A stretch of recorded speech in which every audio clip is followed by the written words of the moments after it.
Hi, I'm here today with Eugene Hutz, the frontman of the punk rock band Gogol Bordello that everybody knows.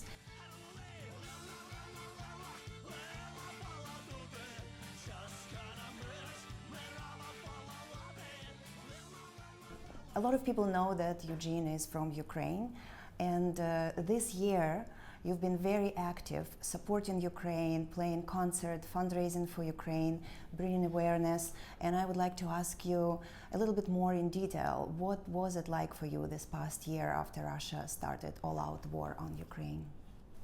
Well, thank you for introducing the band, and it's not really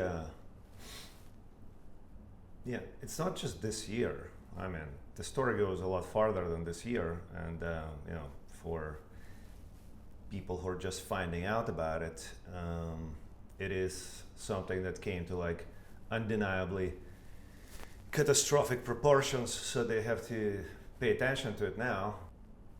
Resistance goes back into centuries. Yeah. So on this year it's only extremized to this kind of insane degree, But I mean, the very name Gogol Bordello was selected particularly specifically because of this resistance. It's to keep telling people that Ukraine is not Russia, and it was never Russia and never will be Russia, because Gogol is not a Russian author, but deeply Ukrainian author, and that's the story. I was just going to say that I was saving some of these questions towards the end, but since we're going straight into the depth.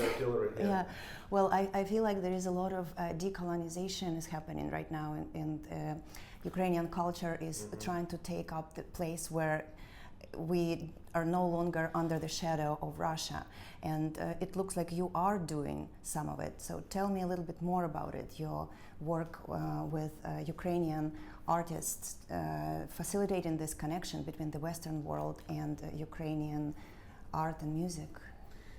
Well, to be more accurate, Ukrainian artists and filmmakers and musicians of many generations very well knew that they're not in any kind of shadow of Russia. They actually were, for them, that idea was laughable, So particularly it came to kind of very impactful point when Ukrainian punk rock started, because punk rock doesn't beat around the bush, it cuts through the chase, and the bands like Brate Gadukane and VV and more so with them, Kalevsky Assessor, and more so, people who are championing Ukrainian language, and painters and and the poets and teachers in high schools in Kiev, Right. But I mean mostly in let's say in the United States of America, people still have to come a long way from understanding which artists are Ukrainian, which are not. Is Malevich, for instance, Ukrainian, or is Ukrainian Polish? Yeah. 1000%. But there is a lot of work to do to undo all of that, because it's still sure, absolutely. But that's, I mean, there is no any kind of obstacle to that. It's just people are up against mythology in the States. They're dealing with mythology of some grandeur, that never existed. All that mythology of some kind of grandeur of that imperial conglomerate that they call Russian it's a matter of time, because it's really not what it is. It's not a done deal. It's a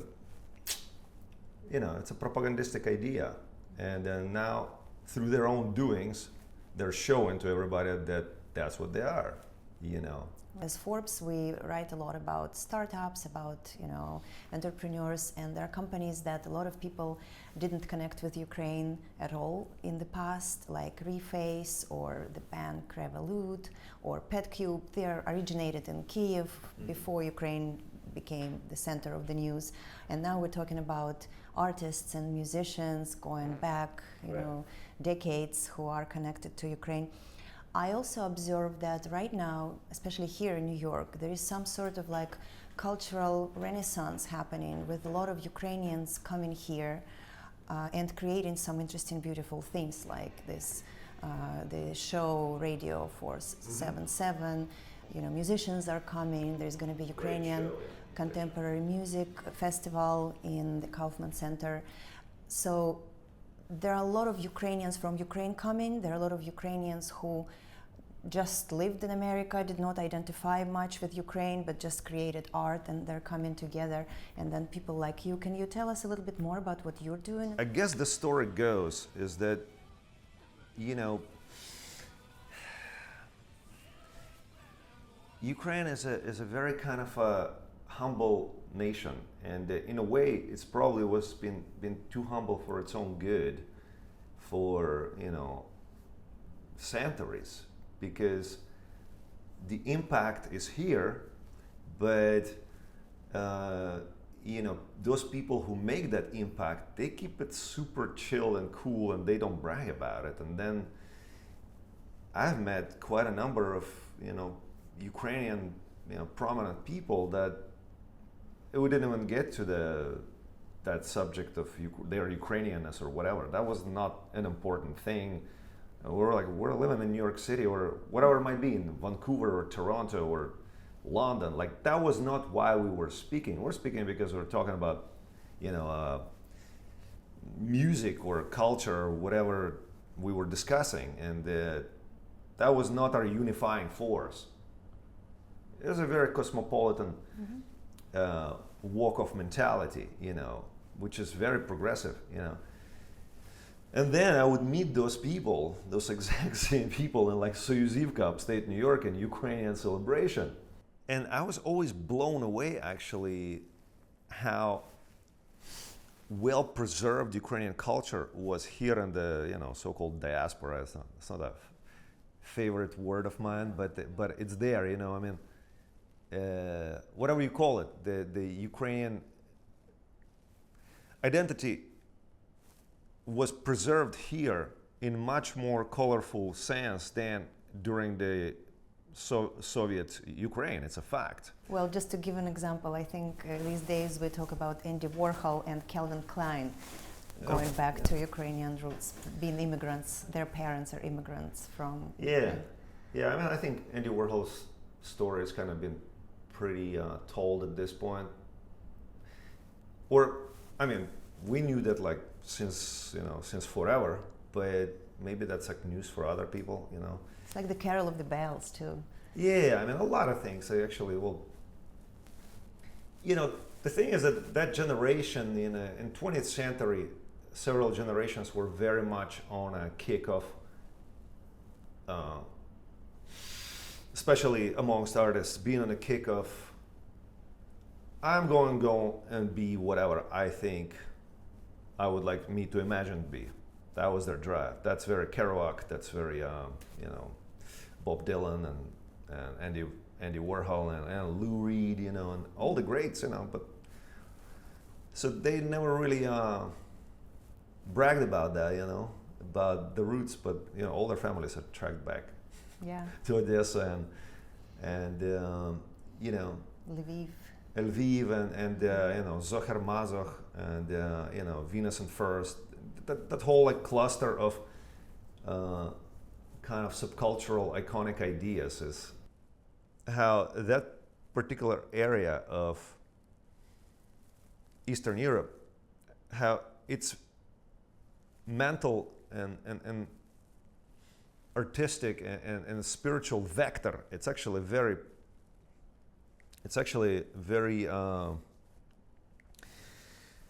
Western European in a spirit. Well, as a fan of Gogol Bordello, complete disclaimer, I've been to your shows after the Maidan Revolution, and I've been to your latest set of shows around the New Year's at the Brooklyn Bowl. And after the Maidan Revolution, of course, you had Ukrainian flags, and you know, you showed support for Ukraine. Yeah, of course. Absolutely.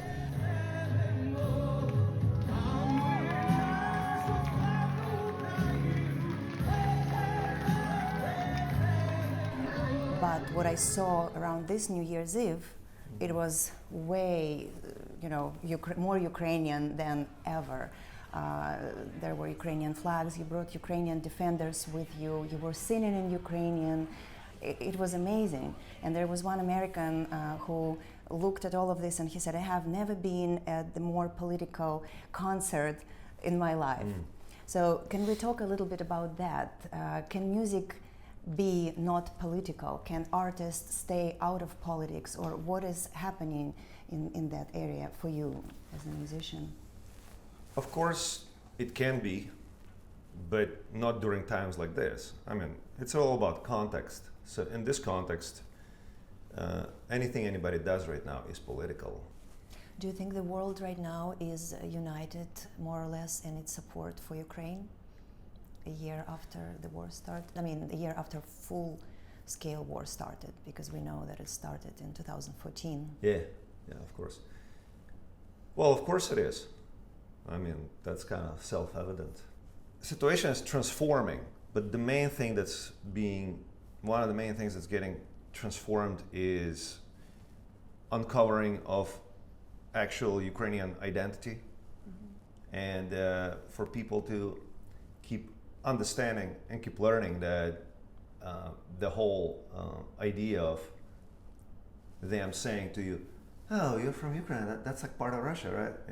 That's like being disseminated through the world on the wings of Soviet propaganda for so long, But now people are feeling like morons if they say that, and that's, you don't have to tell them that, they kind of get the point that, wow, probably if those people would be from the same tribe, those people would not be probably resisting those guys so hard. It's like, now everything is kind of in a clear as far as that goes.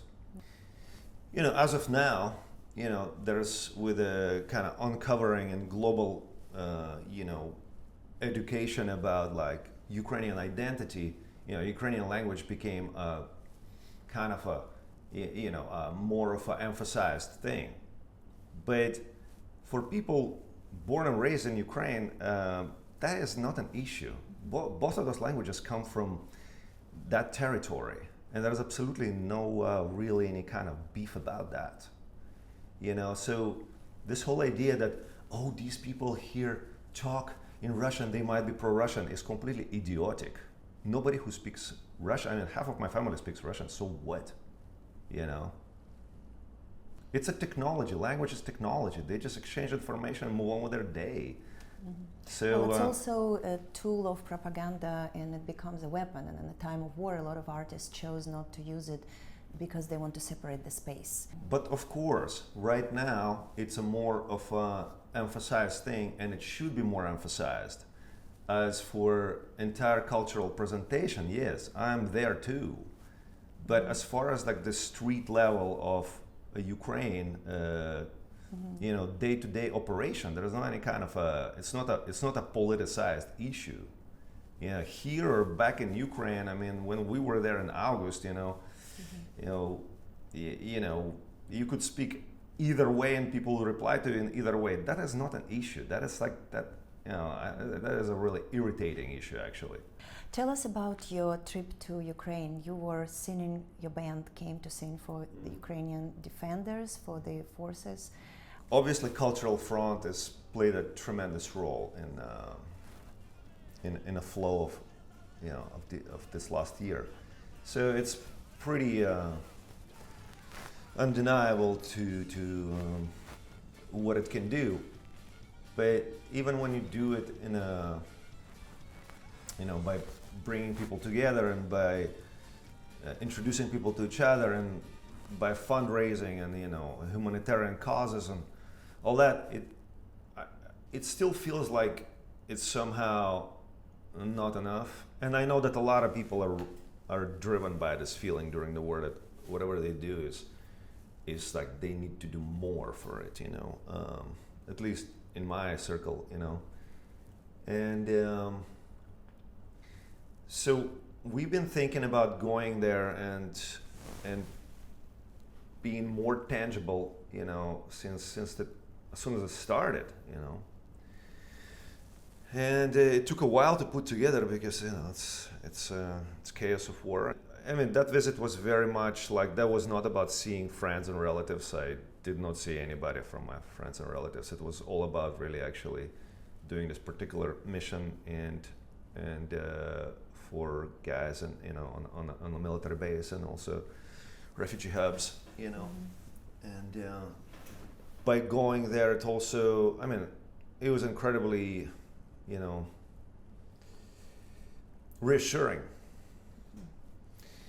to you know, to speak with all the soldiers, you know, and see that their morale is very high. What do you think would be a victory for Ukraine, based on everything you know about Ukrainians, the people from Ukraine that come here, the soldiers that you work with? What would they define as victory? It's having means to reestablish all the borders as they were, including Crimea, of course, and going into the future with enough means for confident defense. Yeah, and I think luckily, thanks to the world's understanding, it's pretty much coming together, you know. Okay, well, thank you so much for your answers. Thank you for being here and for your thoughts on this subject. Yeah, of course. Thanks, Eugene. Thank you.